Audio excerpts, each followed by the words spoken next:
స్పందించకపోతే ఖచ్చితంగా దీనిపైన రేపు గవర్నర్ గారిని కలుస్తాం. కేసీఆర్ గారిని, కేటీఆర్ గారి, హరీష్ రావు గారితో చర్చించి ఇంకా దీని భవిష్యత్ కార్యాచరణ ఎట్లా చేయాలో కూడా తీసుకుపోతాం. ఖచ్చితంగా సుమోటగా తీసుకొని ముఖ్యమంత్రి గారి మీద అటెంప్ట్ టు మర్డర్ కేసు 307 డైరెక్ట్గా ముఖ్యమంత్రి గారి మీద బుక్ చేయాలని నేను డీజీపీ గారిని డిమాండ్ చేస్తూ ఉన్నాను. ఎలా అసలు ఏం జరుగుతుంది ప్రభుత్వంలో? రేవంత్ రెడ్డి గారే అందరికీ ప్రోత్సహిస్తూ ఉన్నారు. మాజీ మంత్రివర్యులైన సీనియర్ శాసనసభ్యులైన హరీష్ రావు గారి ఇంటికి పోతారు దాడికి. ఖమ్మంలో మేము వరద బాధితులకి సాయం చేయడానికి మేము పోతే హరీష్ రావు గారిని, జగదీష్ రెడ్డి గారిని, సబితా ఇంద్రారెడ్డి గారిని, పువ్వాడ అజయ్ గారిని, నన్ను అదే కారులో ఉంటాం, ఆడ కూడా మమ్మల్ని హత్య చేసే ప్రయత్నం చేస్తారు. నిన్న నా ఇంటికి వస్తారు, నన్ను హత్య చేసే ప్రయత్నం చేస్తారు. మా బీఆర్ఎస్ పార్టీ కార్యకర్త అయిన శ్రీధర్ రెడ్డి గారిని హత్య చేపిస్తారు. కానీ యాక్షన్లు మాత్రం ఏమీ ఉండవు, ఏమీ ఉండవు. నేను అడుగుతున్నా, యాక్షన్ లేకపోతే ఏం చేయాలనుకుంటున్నారని నేను అడుగుతా ఉన్నాను.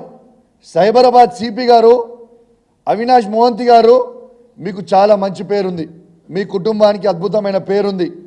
ఇలా మీ తమ్ముడు కూడా కరీంనగర్ సిపి గారు డైనమిక్గా పనిచేస్తూ ఉన్నారు తన కరీంనగర్లో.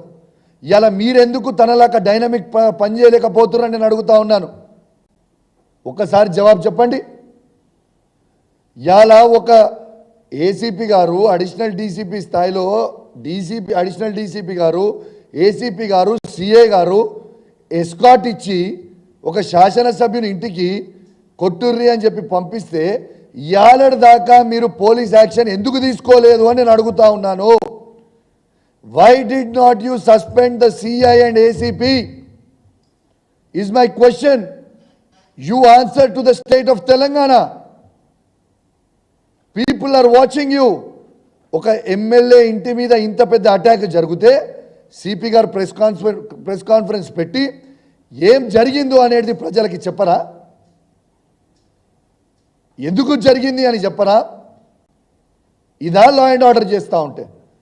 నేను పోలీస్ వాళ్ళకి విజ్ఞప్తి చేస్తూ ఉన్నాను, ఈ ప్రభుత్వం శాశ్వతం అనుకోకండి. ఖచ్చితంగా 4 ఏళ్లలో బీఆర్ఎస్ పార్టీ జెండా ఈ తెలంగాణ గడ్డ పైన ఎగిరేస్తాం. మళ్ళా కేసీఆర్ గారు ముఖ్యమంత్రి కాక తప్పదు. ఆ రోజు మాత్రం ఎవరిని కూడా ఇష్టపెట్టాం, తస్మాత్ జాగ్రత్త అని చెప్తా ఉన్నాను. నేనైతే చెప్తా ఉన్నాను, ఖచ్చితంగా బహిరంగంగానే చెప్తా ఉన్నాను. దగ్గరుండి దాడి చేయించిన సిఐ గారిని, ఏసీపీ గారిని మాత్రం ఇవాళ ఈ ప్రభుత్వం కాపాడినా 4 సంవత్సరాల తర్వాత మళ్ళా మేము వచ్చినాక మాత్రం మిమ్మల్ని అయితే నేను ఎట్టు పరిస్థితిలో ఇష్టపెట్టా అని చెప్పి సందర్భంగా తెలియజేస్తా ఉన్నాను. ఆశ తమాషా అనుకుంటున్నారు మీరు. ఇడ భయపడేటోడు ఎవరు లేరు. నేనేమంటాడు, నా ఈపు చింతపండు అయిందంటాడు. రేవంత్ రెడ్డి గారు తొండాట ఆడకు. ఏం చేస్తావు? కౌశిక్ రెడ్డిని ఇంట్లో కూర్చోబెడతావు, పోలీసు వాళ్ళతో కూర్చోబెట్టి అరెస్ట్ చేపిస్తావు, కంచెలేయిస్తావు. నా ఇంటి చుట్టూ వందలాది మంది పోలీసు వాళ్ళని పెట్టి కౌశిక్ రెడ్డి బయటికి వెళ్ళొద్దు, కౌశిక్ రెడ్డి కార్యకర్తను రానియొద్దు, అరెస్ట్ చేయాలి ఎక్కడ పడితే అక్కడ. వాళ్ళకేమో ఎస్కాట్ ఇచ్చి ఇంటికి ఇచ్చి దాడి చేయమంటాడు. గిదానే దీన్ని అంటారానే ఈ చింతపండు అని. నిజంగా దమ్ముంటే పోలీసు వాళ్ళని పక్కకు జరుపు, ఇష్టపెట్టు. కౌశిక్ రెడ్డిని ఇంకెవరు వస్తారు? నువ్వు వస్తావు, ఇంకెవరు వస్తారు? ఇష్టపెట్టురి. ఎవరు పోలీసు వాళ్ళు లేకుండా అప్పుడు చూపిస్తాం. ఒకరిని అరెస్ట్ చేసి ఒకరికి ఫ్రీ హ్యాండ్ ఇచ్చి మేము ఏదో చేసినాం అని అంటున్నాం. అయ్యా రేవంత్ రెడ్డి గారు, మర్చిపోయినట్టున్నావు దినాలు. ఓటు నోటు కేసులో నీ ఈపు చింతపండు అయింది, మర్చిపోయినావా?